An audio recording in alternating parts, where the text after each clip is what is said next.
اللہ الرحمن الرحیم۔ معزز و محترم حاضرین و سامعین، اللہ رب العزت کے فضل و کرم سے رمضان المبارک کے اس بابرکت مہینے کی تیسری شب کی نماز تراویح ادا کی جا چکی ہے، اور آج جو نماز تراویح میں قرآن مجید کا حصہ پڑھا گیا ہے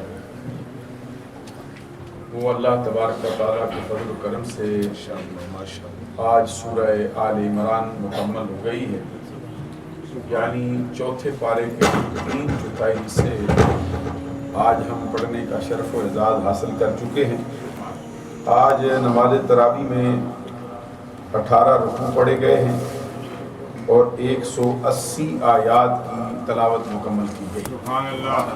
اللہ رب العزت کے فضل و کرم سے کل جو سورہ مبارکہ جس کا ہم آغاز کریں گے وہ سورۃ النساء ہے، اور مدنی صورتوں میں سے بڑی عظیم الشان اور بڑی اونچے درجے کی سورہ مبارکہ ہے۔ اس سورت کو بھی یہ شرف و اعزاز حاصل ہے کہ وہ بھی 3 پاروں کے اندر پھیلی ہوئی ہے۔ قرآن مجید کی 2 سورتیں ایسی ہیں جو 3 پاروں پر پھیلی ہوئی ہیں۔ سب سے پہلے سورہ بقرہ ہے جو 40 رکوعوں پر مشتمل ہے، اور پورا پہلا پارہ، پھر پورا دوسرا پارہ، اور پھر آگے 7 رکوع تیسرے پارے کے اندر ہیں۔ اسی طرح جو سورہ نساء ہم اللہ کے کرم سے کل جس کی تلاوت کریں گے وہ چوتھے پارے کا 1/4 حصہ ہے، اور پورا 5واں پارہ ہے، اور 1/4 سے زیادہ حصہ اس کا جو ہے وہ 6ٹھے پارے پر مشتمل ہے۔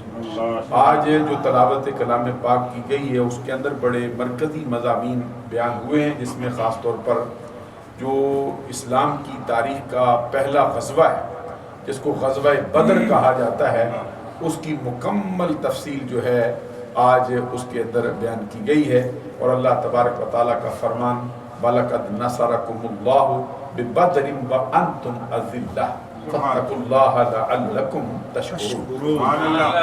بے شک اللہ تبارک و تعالیٰ نے تمہاری مدد فرمائی بدر کے میدان میں، اس حال میں کہ تم بے سر و سامان تھے۔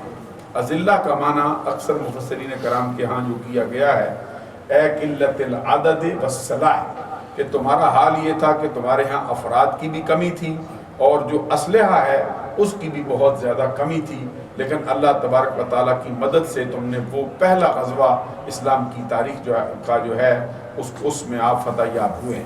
لعلکم تشکرون، اور آخر میں فرما دیا شاید کہ تم اللہ تبارک و تعالیٰ کے شکر گزار بندے بن سکو۔ پھر بڑی مارکۃ الآراء آیات بیان ہوئی ہیں، خاص طور پر جو تذکرہ آیا ہے تیسرے پارے میں وہ حضرت عیسیٰ روح اللہ کلمۃ اللہ کی والدہ محترمہ حضرت مریم رضی اللہ تعالی عنہا کا، اور پھر ان کی والدہ محترمہ کا تذکرہ آیا ہے، اور اس سورہ مبارکہ کا جو نام ہے سورہ آل عمران، اس کا تذکرہ اس کی جو ہے 32ویں آیت میں آیا ہے ان اللہ اصطفیٰ آدم و آل ابراہیم و آل عمران علی العالمین۔ بے شک اللہ تبارک و تعالیٰ نے چنا ہے، ان اللہ اصطفیٰ آدم و آل ابراہیم و آل عمران علی العالمین۔ اللہ تبارک و تعالیٰ نے تمام نسل انسانی میں سے، جہان والوں میں سے حضرت آدم علیہ السلام کو چنا ہے، پھر حضرت ابراہیم علیہ السلام کی آل کو اور ان کو چنا ہے، اور پھر جو ہے وہ آل عمران کو چنا ہے، نوحم اور حضرت نوح علیہ السلام کا انتخاب جو ہے وہ فرمایا ہے۔ تو اس میں سے یہ بات اٹھائی گئی ہے آل عمران۔ عمران کے بارے میں 2 نظریات پائے جاتے ہیں۔ ایک نظریہ یہ ہے کہ حضرت موسیٰ کلیم اللہ علیہ السلام کے والد محترم کا نام بھی عمران ہے۔ دوسری بات یہ ہے کہ حضرت عیسیٰ روح اللہ کلمۃ اللہ کے نانا جان کا اسم گرامی بھی عمران ہے۔ تو یہ یہاں پر اکثر مفسرین کرام کا یہ خیال ہے کہ یہاں پہ چونکہ تذکرہ حضرت مریم رضی اللہ تعالی عنہا کی والدہ محترمہ کا آیا ہے کہ انہوں نے پھر منت مانی کہ میرے پیٹ کے اندر جو بچہ ہے میں تیرے لیے اس کو آزاد کر کے اس گھر کی خدمت کے لیے وقف کروں، تو اللہ تبارک و تعالیٰ کے پیارے نبی حضرت عیسیٰ روح اللہ کلمۃ اللہ کی نانی جان کا تذکرہ ہے، تو ظاہر مراد اس میں یہی ہے کہ اس سے جو عمران مراد ہیں وہ حضرت عیسیٰ روح اللہ کلمۃ اللہ کے نانا جان ہیں۔ اور پھر اس کے اندر حضرت زکریا علیہ السلام کا تذکرہ بڑی تفصیل سے آیا ہے، اور ان کو جو اللہ تبارک و تعالیٰ نے یحییٰ علیہ السلام کی خوشخبری سنائی ہے اس کا تذکرہ بڑی تفصیل سے آیا ہے۔ اور پھر نبی اکرم صلی اللہ علیہ وسلم کی آمد سے پہلے جو اللہ تبارک و تعالیٰ نے تمام نبیوں سے حضور نبی اکرم صلی اللہ علیہ وسلم کی آمد پر آپ پر ایمان لانے اور آپ کا خدمت گزار بن جانے کا جو وعدہ لیا ہے اس کا تذکرہ بڑی تفصیل کے ساتھ کیا گیا ہے۔ انشاءاللہ العزیز ظہر کی نماز کے متصل بعد جو ہمارا درس قرآن ہوتا ہے اس میں اگر آپ تشریف لائیں تو تفصیل کے لیے یہ واقعات آپ کو سننے کے لیے مل سکتے ہیں۔ یہ چند ایک سوالات ہیں، ذرا ایک مرتبہ درود و سلام پڑھیں۔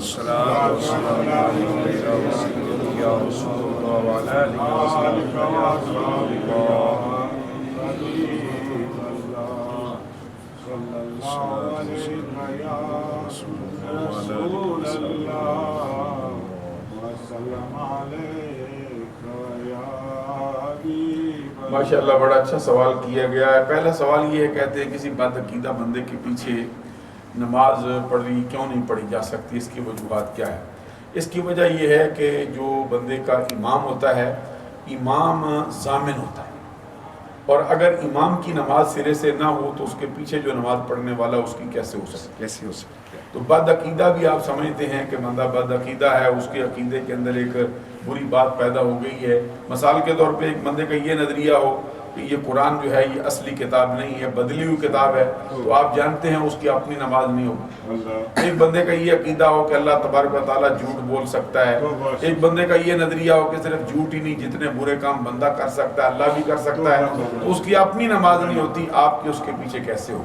اگر کسی شخص کا یہ نظریہ ہو کہ نبی اکرم صلی اللہ علیہ وسلم کو تو دیوار کے پیچھے کا بھی علم نہیں ہے، اگر کسی کا یہ نظریہ ہو کہ نبی اکرم صلی اللہ علیہ وسلم کو اپنے خاتمہ ایمان کی بھی خبر نہیں ہے، تو اس کی نماز اپنی کیسے ہو سکتی؟ تو اس لیے ایسا امام ہونا چاہیے۔ حضور نبی اکرم صلی اللہ علیہ وسلم کا فرمان ہے جو تم میں سے بہتر ہو، تو بہتر شخص وہی ہوتا ہے جس کا عقیدہ سب سے بہتر ہو، اور پھر جو ہے وہ سنتوں کا پابند ہو اور نماز کے قواعد اور اصولوں سے باقاعدہ طور پہ آگاہ ہو۔ دوسرا سوال یہ کیا گیا ہے کہ اگر اللہ تبارک و تعالیٰ کا کوئی برگزیدہ بندہ انتقال کر جاتا ہے تو اس کو استغاثہ کرنا، یعنی اس کی بارگاہ اقدس میں لفظ یا سے اس کو خطاب کرنا یا اس کی خدمت عالیہ میں کچھ اپنی گزارشات پیش کرنا، یہ نظریہ اہل سنت کے عین مطابق ہے۔ فرماتے ہیں کہ بعض مزارات پر یہ بھی دیکھنے کے لیے ملتا ہے کہ کچھ لوگ شریعت کے خلاف کام کرنا شروع کر دیتے ہیں، تو کیسے ممکن ہے کہ ان کو اس طرح کی حرکتوں سے باز رکھا جا سکے؟ یہ جو آپ نے بات کہی ہے بد عقیدگی کی بنیاد پر، بعض لوگ ناسمجھی کی بنیاد پر جو مزارات پر حاضری دے کر ان کے بارے میں کچھ اس طرح کے نظریات اپنا لیتے ہیں جس کا جو نظریہ اہل سنت ہے اس کے ساتھ دور کا بھی واسطہ نہیں۔ اہل سنت نے ہمیشہ اس کا رد کیا ہے اور صحیح نظریہ اسلام کے مطابق اپنے ماننے والوں کی تعلیم و تربیت کرنے کی کوشش کی۔ ہمارے ہاں جو آسان نظریہ ہے وہ یہ ہے کہ جس مزار پہ آپ حاضر ہوتے ہیں سب سے پہلے ان کی خدمت عالیہ میں احسان ثواب کیا جائے اور اللہ تبارک و تعالیٰ کی بارگاہ اقدس میں ان کے نام کا وسیلہ پیش کر کے اللہ تبارک و تعالیٰ کی بارگاہ میں دعا مانگی جائے۔ اور یہ جو ہے اس کے ضابطے جو حدیث میں بہت زیادہ موجود ہیں، اور پھر شریعت اسلامیہ میں اور اسلامی تاریخ کے اندر اس کے بہت سے جو معاملات ہیں وہ ہمیں دستیاب ہوتے ہیں، اور یہی اس کا صحیح طریقہ ہے۔ آگے فرمایا کہ کہتے ہیں کہ اب استغاثہ کرنے کا صحیح طریقہ، یعنی اللہ کے برگزیدہ بندوں کی بارگاہ میں فریاد کرنے کا صحیح طریقہ کیا ہے؟ تو ہم نے یہ عرض کر دیا ہے کہ اس جو فریاد کرنا ہے اور استغاثہ کرنا ہے یہ نظریہ اہل سنت کے عین مطابق ہے، لیکن عوام الناس کے لیے سب سے آسان سا مسئلہ یہ ہے کہ جس بزرگ کی بارگاہ میں بھی پیش ہوں یا جس کا بھی وسیلہ اللہ کی بارگاہ میں پیش کرنا چاہیں، اس کے نیک اعمال، اس کی اپنی ذات کو اللہ تبارک و تعالیٰ کی بارگاہ میں وسیلہ بنا کے پیش کریں کہ اللہ تبارک و تعالیٰ یہ تیرا نیکوکار بندہ ہے، ہم اس کے صدقے سے تیری بارگاہ میں یہ گزارشات پیش کرتے ہیں، ہماری اس مشکل کو حل فرما۔ یہ آسان ہے، باقی براہ راست جو ان کی خدمت عالیہ میں عرض کیا جاتا ہے تو امام غزالی رحمۃ اللہ تعالیٰ علیہ فرماتے ہیں کہ جس بندے سے دنیا کے اندر مدد مانگی جا سکتی ہے اسی بندے سے انتقال کے بعد بھی مدد مانگی جا سکتی ہے۔ حضرت قاضی ثناء اللہ پانی پتی رحمۃ اللہ تعالیٰ علیہ نے قرآن مجید کی جو مشہور و معروف سورہ بقرہ کی آیت کریمہ ہے وَلَا تَقُولُوا لِمَن يُقْتَلُ فِي سَبِيلِ اللَّهِ أَمْوَاتٌ، اس کی تفسیر کے اندر لکھا ہے، فرماتے إِنَّ اللَّهَ تَعَالَى يُؤْتِي لِأَرْوَاحِهِمْ قُوَّةَ الْأَجْسَادِ فَيَذْهَبُونَ مِنَ الْأَرْضِ وَالسَّمَاءِ وَالْجَنَّةِ وَحَيْثُ يَشَاءُونَ فَيُدَمِّرُ یدمرون اعداءهم فینصرون لأولیائهم انشاءاللہ تبارک و تعالی. جب انسانوں کی نیک لوگوں کی روحیں ان کے جسموں سے جدا ہو جاتی ہیں تو اللہ تبارک و تعالیٰ ان روحوں کو کئی جسموں کی طاقت عطا کرتا ہے اور ان کو اجازت دیتا ہے اور فرماتا ہے کہ زمین کے جس کونے میں جانا چاہو تمہاری مرضی ہے، آسمان کے جس کونے میں تشریف فرما ہونا چاہو تمہاری مرضی ہے، جنت کے جس دسترخوان پر بسیرا کرنا چاہو تمہاری مرضی ہے، اپنے دوستوں کی مدد کرنا چاہو تمہاری مرضی ہے، اپنے دشمنوں کو مارنا چاہو تمہاری مرضی ہے انشاءاللہ تبارک و تعالی. تو یہ سارے کا سارا اللہ کے چاہنے سے اور اللہ کی عطا سے ہوتا ہے. اللہ تبارک و تعالی ہمارا حامی و ناصر ہو.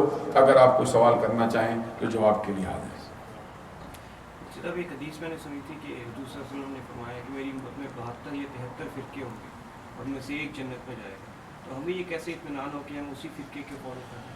اس کو بڑا یہ اچھا سوال کیا گیا ہے کہ نبی اکرم صلی اللہ علیہ وسلم کا جو مشہور فرمان ہے ستفترق امتی علی 73 فرقۃ کلہم فی النار الا ملۃ واحدہ قالوا من ہی یا رسول اللہ قال ما انا علیہ واصحابی.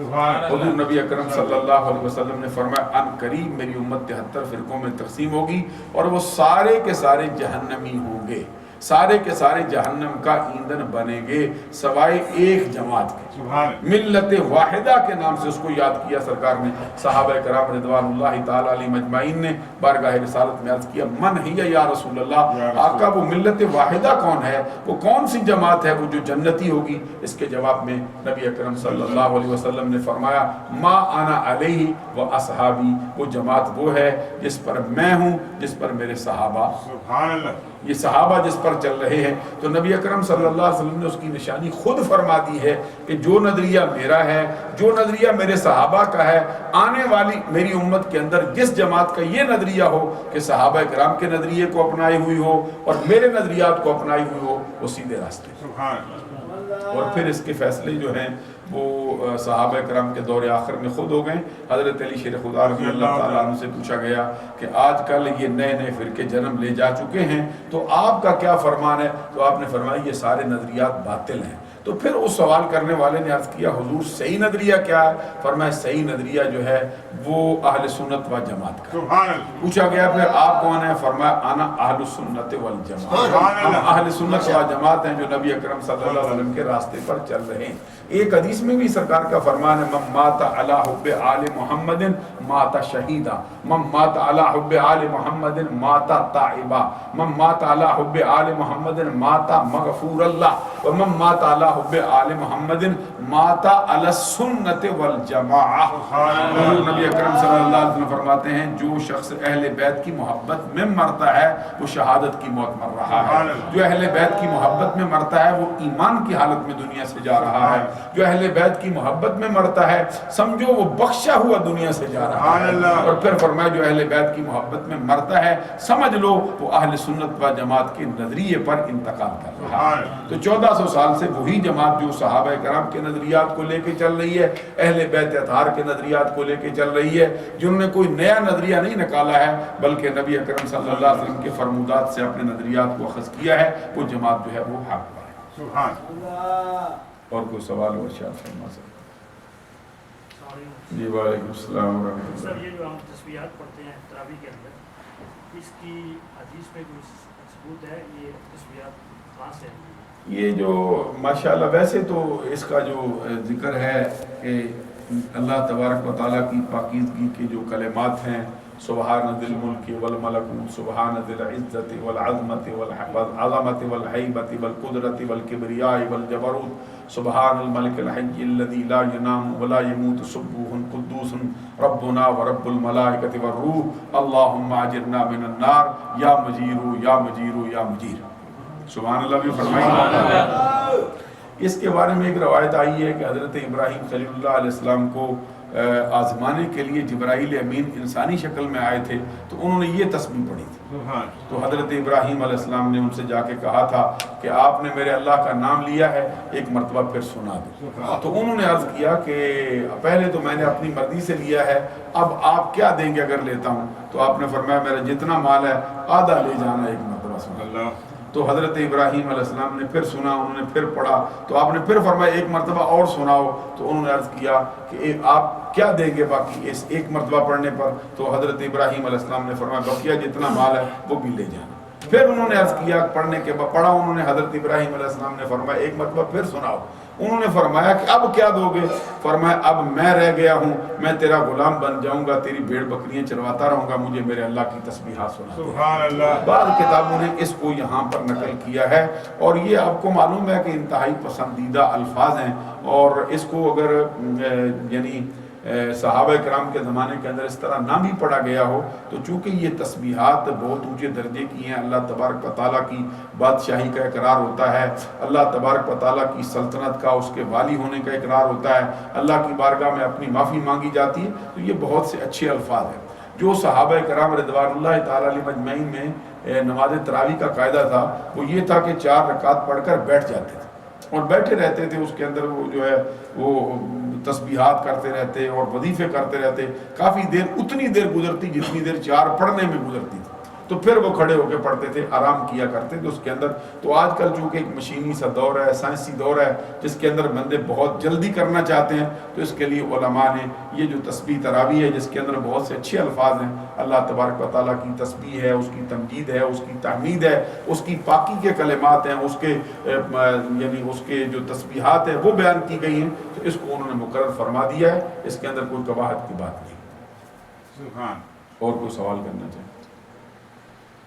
سبحان ربک رب العزت عما یصفون وسلام علی المرسلین والحمد للہ رب العالمین۔ الہی ہماری نماز عشاء کو، نماز وتر کو، نماز تراویح کو، پڑھے جانے والے قرآن کو اپنی بارگاہ میں قبول فرما۔ حضرات نے بڑی رات گئے وقت تک یہ تشریف رکھی ہے، الہی سب پہ اپنا رحم و کرم فرما، الہی سب حضرات کی نیک دلی تمناؤں کو پورا فرما۔ محترم المقام جناب ڈاکٹر افتخار صاحب ہمارے بڑے قریبی عزیز ہیں اور نمازی ہیں ہماری مسجد کے،